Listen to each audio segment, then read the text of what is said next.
आप देख रहे हैं BA programme first year first semester के पार्ट 5 की 6 वीडियो तक मैंने अपलोड कर दी है। इसके आज हम पढ़ेंगे 7th वीडियो। अब हम शुरू करते हैं।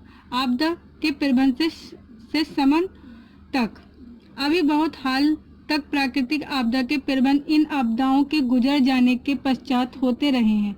इनमें इलाकों को खाली कराने, चेतावनी संचार, तलाश और बचाव, अग्निशमन, चिकित्सा और मनोचिकित्सा सहायता, राहत कार्य, शरण आदि के प्रबंध शामिल हैं। किसी प्राकृतिक आपदा के बाद आरंभिक सदमा जब गुजर जाता है तथा जनता, गैर सरकारी संगठनों और सरकारों द्वारा पुनर्निर्माण और पुनर्वास का काम पूरा हो जाता है, तब उस विपत्ति की यादें इतिहास का अंग बन जाती हैं। आज ये बात स्पष्ट है कि मानव के क्रियाकलाप ही प्राकृतिक आपदाओं की बारंबारता और तीव्रता में वृद्धि के लिए जिम्मेदार हैं।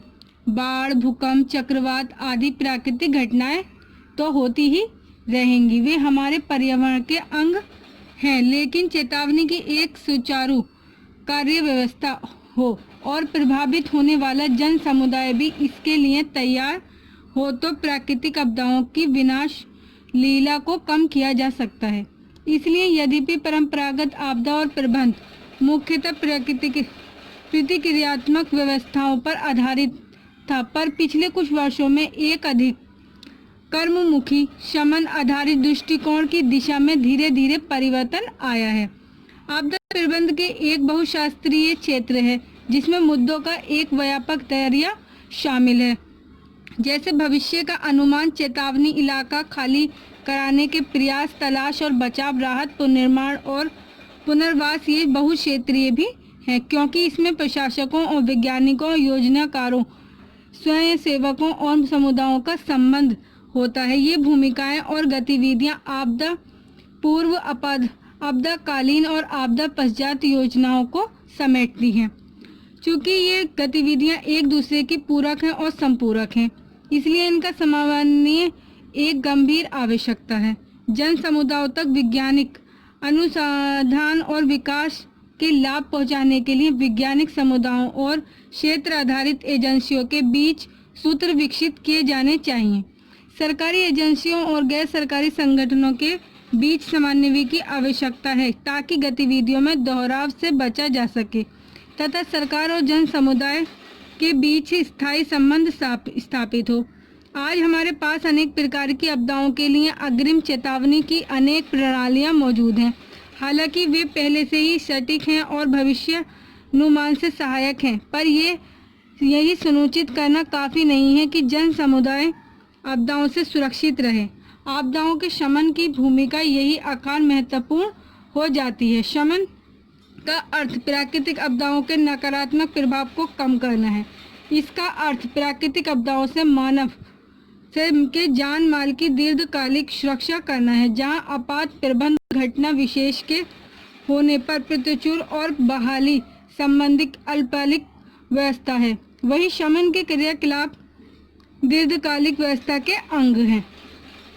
कुछ मार्गदर्शकों सिद्धांतों को अगर सही ढंग से लागू किया जाए तो शमन का एक कारगर कार्यक्रम सामने आ सकता है। आपदा पूर्व शमन आपदा के दुष्प्रभावों से तेजी से उबरने में मददगार साबित होता है। शमन के उपायों से जन समुदायों की प्राकृतिक और सांस्कृतिक परिस्थितियों की रक्षा सुनिश्चित होनी चाहिए।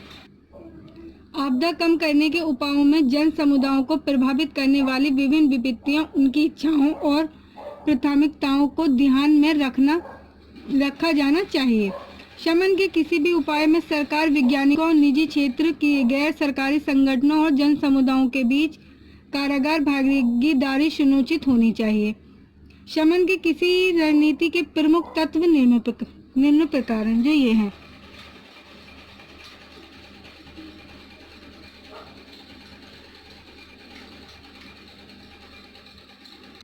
नेक्स्ट पॉइंट, भूकंप और शमन के उपाय। गुजरात में आए 26 जनवरी 2001 के भूकंप के बाद अनेक वर्ष गुजर चुके हैं। इन वर्षों में व्यापक पैमाने पर पुनर्वास कार्य हुआ। गुजरात के अनुभव ने सिखाया है कि भूकंप विरोधी और शरण स्थलों के निर्माण में भूकंप पीड़ितों की विशेष आवश्यकताओं को ध्यान भी रखा जाना चाहिए ताकि वे शरण स्थल और अधिक उपयोगी सिद्ध हो सके। इसमें गैर सरकारी संगठनों की भूमिका बहुत अहम है। उनका संबल, अनौपचारिक कामकाज का तरीका और मूल्यवान मानव संसाधन उनकी शक्ति है। ऐसी स्थिति में उनकी जन समुदायों से संपर्क करने की योग्यता और स्थानीय परंपराओं के प्रति संवेदनशीलता और मूल्यवान साबित होती है। गुजरात की विभिन्न पहलों पर महिर भट्ट की रिपोर्ट भूकंप के बाद के विभिन्न विकास क्रमों पर रोशनी डालती है। इसके अनुसार अंतर्राष्ट्रीय कृषि विकास कोष द्वारा समर्थन प्राप्त सेल्फ एम्प्लॉयड वुमेन्स एसोसिएशन सेवा तथा सरकार द्वारा भूकंप और सूखे से पीड़ित व्यक्तियों को जीविका के समुदाय आधारित सुरक्षा प्रदान करने की पहल में ये क्षमता कि वे गुजरात में भावी आपदाओं का प्रतिरोध और विकास की परियोजनाओं को एक रूपरेखा प्रदान कर सकती है। इसी तरह विपत्ति के बाद स्त्रियों के कारोबार को दोबारा खड़ा करने के लिए गुजरात महिला आर्थिक विकास निगम GWEDC की पहल भी स्थानीय अर्थव्यवस्था और दस्तकारी के बाजारों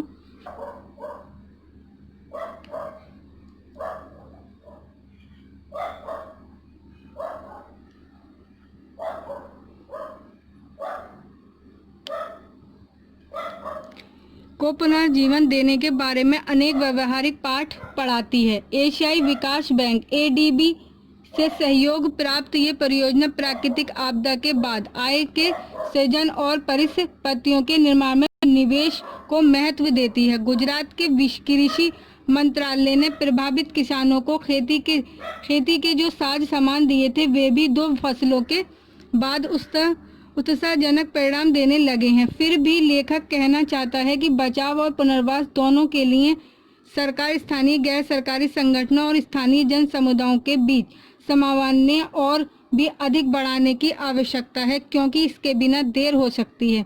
यह राहत की सामग्रियों और प्रयासों में दोहराव और अपव्यय हो सकता है। नेक्स्ट पॉइंट, चक्रवात और शमन के उपाय।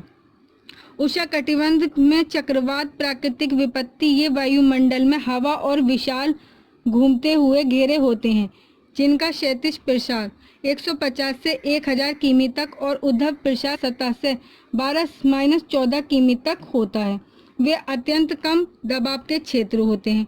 उत्तरी गोलार्ध में हवाएं निचले भाग के केंद्र के इर्द गिर्द घड़ी की सुइयों की विपरीत दिशा में घूमती हैं। ऊपरी भागों में घूमने की दिशा नीचे की ठीक उल्टी होती है। ये सागर के ऊपर आमतौर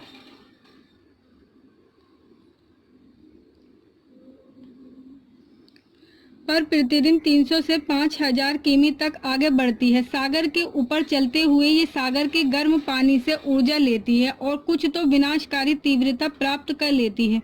बंगाल की खाड़ी और अरब सागर में हर साल औसतन 5 से 6 चक्रवात पैदा होते हैं, जिनमें से 2-3 भयानक हो सकते हैं। चक्रवातों से मुख्य खतरा बहुत जोरदार हवाओं के चलने और मूसलाधार वर्षा होने और ऊंची तूफानी लहरों के उठने से होता है। अधिकांश मौतें किनारों पर तूफानी लहरों के कारण होती हैं। फिर अक्सर भारी वर्षा और बाढ़ें आती हैं। तूफान के आगे बढ़ने से सबसे अधिक विनाश होता है। चक्रवातों को नियंत्रित नहीं किया जा सकता, फिर भी शमन की प्रभावी और दक्ष नीतियों व रणनीतियों से इसके अनेक प्रभावों को कम किया जा सकता है। यहाँ इसका संक्षेप में वर्णन किया जा रहा है। अग्रिम चेतावनी प्रणालियों की स्थापना। तटों पर लगी ऐसी प्रणालियाँ पुनर्निर्माण में भारी सहायता दे सकती हैं। इस तरह तूफान के रास्ते में पड़ने वाले इलाकों से लोगों को पहले ही हटा दिया जाता है। जैसे तूफान आने का संकेत होता है, उससे पहले ही वहां से लोगों को हटा दिया जाता है।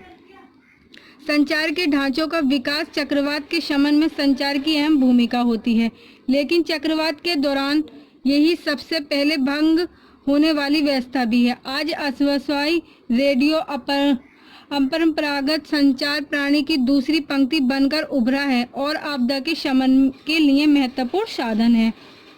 शरण पट्टियों का विकास। पेड़ों की कतारों पर आधारित शरण पट्टियां हवाओं और लहरों के जोर से बचाव के लिए कारगर उपाय हैं। कारगर पवन रोधकों का काम करने और फसलों को हानि से बचाने के अलावा ये मिट्टी का कटाव भी रोकती है। सामुदायिक और शरण स्थलियों का निर्माण महत्वपूर्ण स्थानों पर चक्रवात से बचाव के आवास मानव जीवन की हानि को कम करते हैं। सामान्य परिस्थितियों में ये शरण स्थल सार्वजनिक उपयोग में लाए जा सकते हैं। स्थायी आवासों का निर्माण कंक्रीट के समुचित रूपरेखा वाले ऐसे भवनों का निर्माण आवश्यक है जो तेज हवाओं और समुद्री लहरों को झेल सके। परीक्षण और शिक्षा चक्रवात की चेतावनी पर प्रतिक्रिया और तैयारी के ढंग बताने वाले लोक चेतना और कार्यक्रम जान माल की हानि को कम करने में बहुत सहायक हो सकते हैं। भू उपयोग नियंत्रण और योजना आदर्श बात तो ये है कि समुद्र से 5 किमी तक की मिट्टी में किसी आवासीय या औद्योगिक पट्टी की इजाजत न दी जाए, क्योंकि सबसे असुरक्षित पट्टी यही होती है। इस क्षेत्र में किसी नई आबादी की इजाजत नहीं दी जानी चाहिए। प्रमुख रिहायशी और दूसरे महत्वपूर्ण परिस्थान और समुद्र से 10 किमी दूर होने चाहिए। नेक्स्ट पॉइंट, भूस्खलन और शमन के उपाय। भूस्खलन हिमालय के क्षेत्र में बार बार होने वाली घटना है, लेकिन हाल में भारी निर्माण कार्यों और प्राकृतिक अस्थिरता ने इस समस्या को और जटिल बना दिया है। भूस्खलन ढलानों पर संरचना ढांचे, जल प्रवाह या वनस्पति के आवरण में होने वाले क्रमिक या आकस्मिक परिवर्तनों के कारण होते हैं। ये परिवर्तन भूगर्भीय कारणों से जलवायु घिसाव बदलते हैं, भू उपयोग का या भूकंप के कारण आते हैं। जनता और सार्वजनिक सुविधाओं को भूस्खलन के संपर्क में आने से बचाकर तथा भूस्खलन पर भौतिक नियंत्रण करके उनसे पैदा होने वाली विपत्तियों में महत्वपूर्ण कमी की जा सकती है। जिन विकास कार्यक्रमों से स्थल कृति में संसाधनों के उपयोग में और धरती पर पड़ने वाले बोझ में परिवर्तन आ सकते हैं, उनकी इजाजत नहीं दी जानी चाहिए। भूस्खलन रोकने के लिए जो कदम उठाए जा सकते हैं वे जल के निकास और मिट्टी के कटाव की रोकथाम है से संबंधित है, जैसे बांसों के बांध और टेरेस के निर्माण, जूट और नारियल के रेशों की जालियों का निर्माण। इनमें चट्टानों को गिरने से बचाने और संबंधी उपाय भी शामिल हैं, जैसे घास उगाना, सूखी वनस्पति, उगी हुई ईंट या पत्थर की दीवारें बनाना और सबसे बढ़कर वनों का विनाश रोकना और वनोपण बढ़ाना। आपदाओं को पूरी तरह रोक नहीं जा सकता, लेकिन अग्रिम चेतावनी प्रणालियों और सुविचारित योजनाओं और असुरक्षित समुदायों के द्वारा बचाव की पूर्व तैयारी से इन आपदाओं के कारण होने वाली जान माल की हानि को कम आवश्यक किया जा सकता है।